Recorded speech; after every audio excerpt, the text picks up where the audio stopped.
Morpho project is a project to promote the use of these so-called intelligent structures.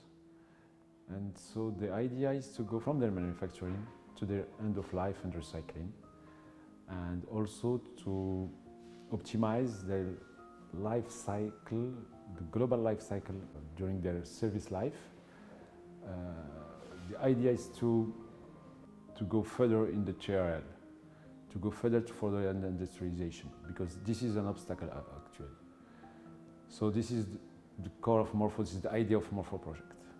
There are 10 partners from 6 countries. Each partner is expert for one discipline, from the manufacturing to the recycling, and the consortium has been built to gather all this expertise.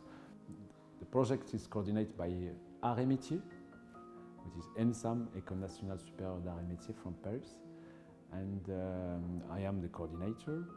And we are also involved in one of the work packages, which is very important, which is the development of hybrid twin. So all these structures will have their digital twin or hybrid twin that will be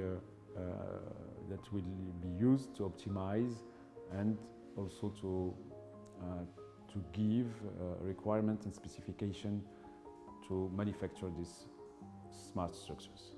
The project started on April 2, 2021, and for 3 years and a half. So we are 6 months now. This time we had just 6 months left of the project, and we have 3 years to reach our goals.